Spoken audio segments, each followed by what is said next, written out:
जय शिव शंभू दोस्तों, आज हम जानकारी लेने वाले हैं गिरनार यात्रा के बारे में।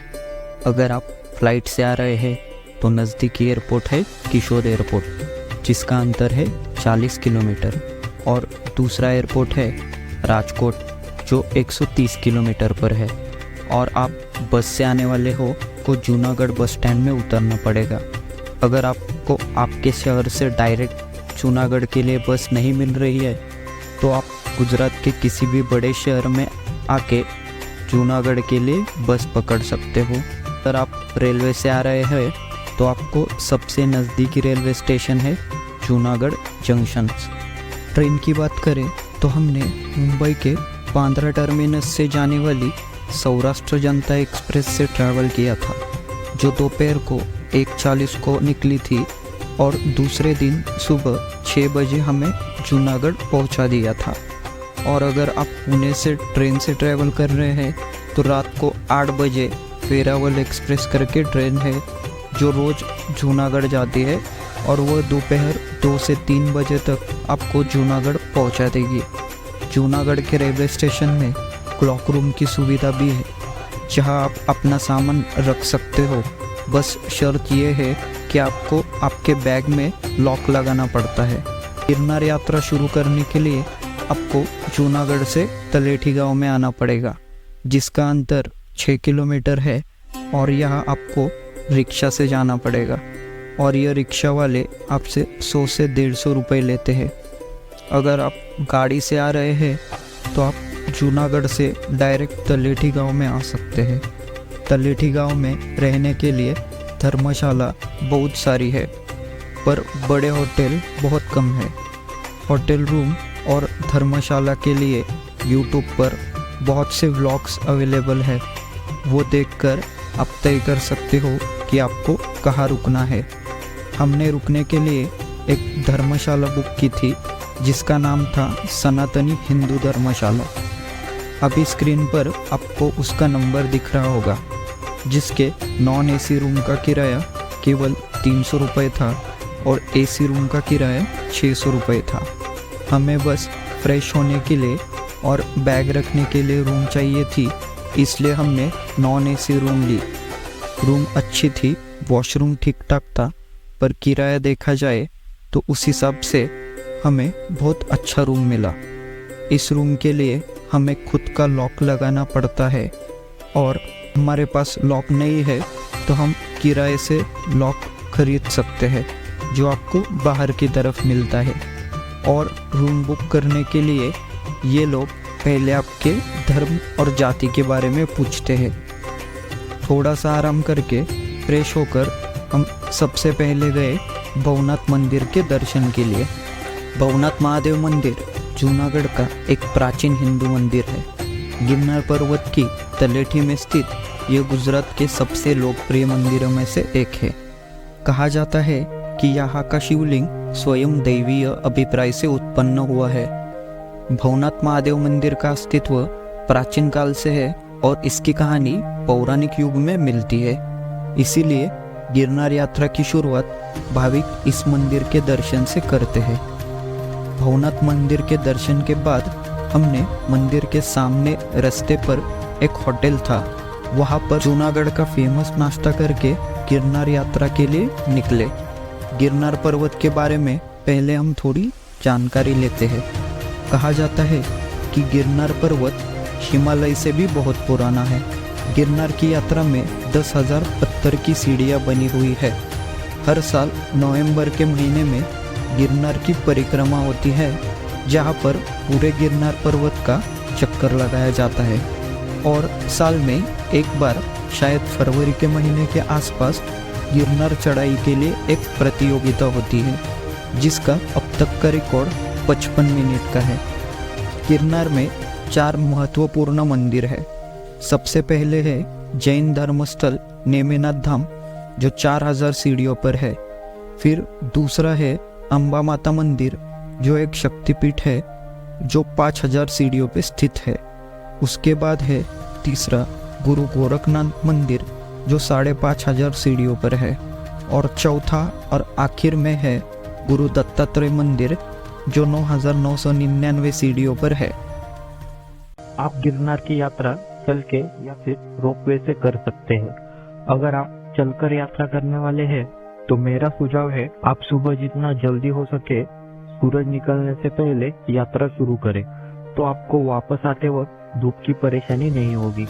और अगर आप रोपवे से यात्रा करने वाले होंगे तो आपको कुछ बातों पर ध्यान देना पड़ेगा। रोपवे का टाइम सुबह 7 से शाम 5 बजे तक है। अगर आपने रोपवे का रिटर्न टिकट लिया है तो आपको शाम के 5 बजे से पहले ऊपर वाले रोपवे तक वापस आना पड़ेगा। रोपवे का रिटर्न टिकट 630 रुपये है।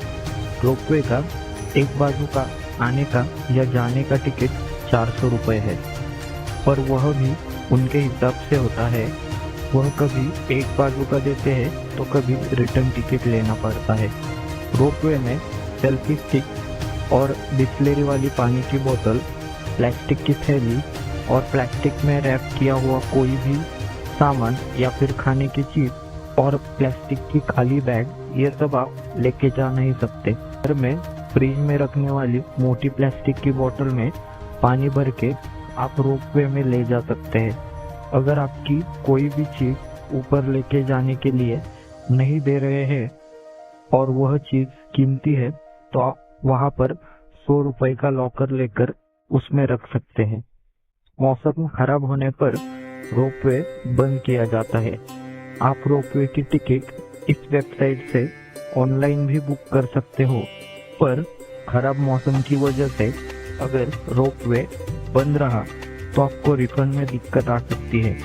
तो मेरी बात माने तो आप रोपवे का टिकट वहां जाकर ही बुक करें, क्योंकि हम जब गए थे तो कुछ भी ज्यादा भीड़ नहीं थे। यह रोपवे एशिया का सबसे बड़ा रोपवे है। इसका अंतर 2.3 किलोमीटर का है और आपको 10 मिनट में 5000 सीढ़ियों पर स्थित अम्बा माता मंदिर पर पहुंचा दिया जाता है। टिकट निकाल के सुबह 10:15 पे हम रोपवे के यहाँ थे। 10:21 पर हम रोपवे में बैठे। 10:32 पर हम रोपवे से बाहर आए। बारिश की वजह से हमें थोड़ा देर रोपवे के यहाँ रुकना पड़ा। 11:11 पर हम अंबाजी माता के दर्शन के लिए गए।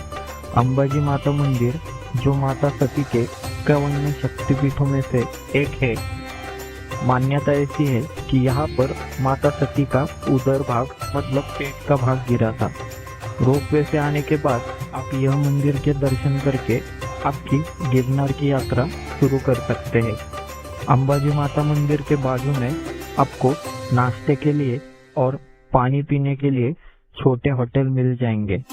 मेरा सुझाव यही रहेगा कि आप नाश्ता नीचे से ही करके आए और पानी की बोतल नीचे से ही खरीद ले, क्योंकि ऊपर में इन चीज़ों का रेट थोड़ा ज़्यादा है। वहाँ से ही आगे जाने के लिए आपको गोरखनाथ मंदिर का रास्ता मिलेगा। यहाँ पे फोटो पॉइंट है जहाँ से आगे का मंदिर दिखता है, पर फॉग की वजह से अभी कुछ नहीं दिख रहा। हमने जून के आखिर में यात्रा की थी, इसके वजह से चारों तरफ फॉग था और हल्की हल्की तो कभी जोर से बारिश हो रही थी और ठंडी ठंडी हवा भी चल रही थी। 240 सीढ़ियाँ आपको थोड़ा उतर के और थोड़ा सीधे चल के और उसके बाद 224 सीढ़ियाँ आपको ऊपर चढ़ के सुबह 11:34 पर 15 से 20 मिनट में हम गुरु गोरखनाथ मंदिर पहुंच गए। गुरु गोरखनाथ मंदिर गिरनार के सबसे ऊंचाई पर स्थित मंदिर है। गुरु गोरखनाथ मंदिर के दर्शन लेने के बाद हमने गुरु गोरखनाथ चरण पादुका के दर्शन लिए। वहां पर एक यमराज की भी मूर्ति थी जिसके हमने दर्शन लिए। फिर पाप पुण्य गुफा थी, उसके नीचे से हम आ गए। उसके थोड़े आगे आने के बाद आपको गुरु शिखर दिखने लगेगा। यह नज़ारा अद्भुत था। गुरु दत्तात्रेय मंदिर को जाने के लिए पहले आपको गुरु गोरखनाथ चोटी के नीचे 851 सीढ़ियाँ उतरना पड़ेगा, फिर 699 सीढ़ियाँ ऊपर जाना पड़ेगा। बारिश का मौसम होने की वजह से नज़ारे बहुत ही बढ़िया थे।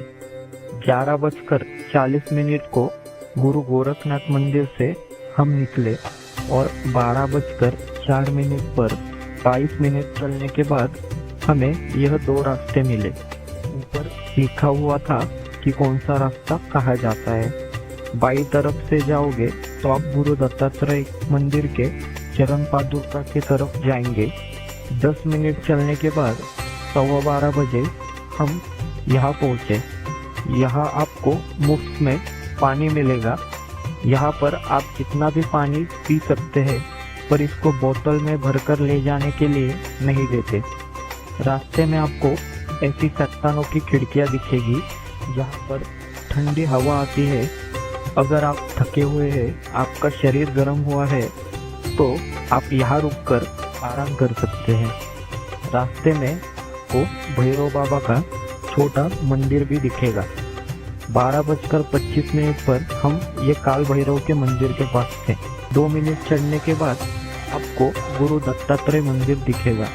12:30 को हम मंदिर के अंदर थे। मंदिर में कैमरा और फोन से फोटो वीडियो नहीं बना सकते। मंदिर में दत्तात्रेय जी की मूर्ति के दर्शन के बाद आपका मन प्रसन्न हो जाएगा। फिर आप वापस नीचे आइए जहां आपको दो रास्ते मिले थे। 12:47 पर हम वहां थे। बाई तरफ का रास्ता गुरु दत्तात्रेय संस्थान के यहाँ जा रहा था।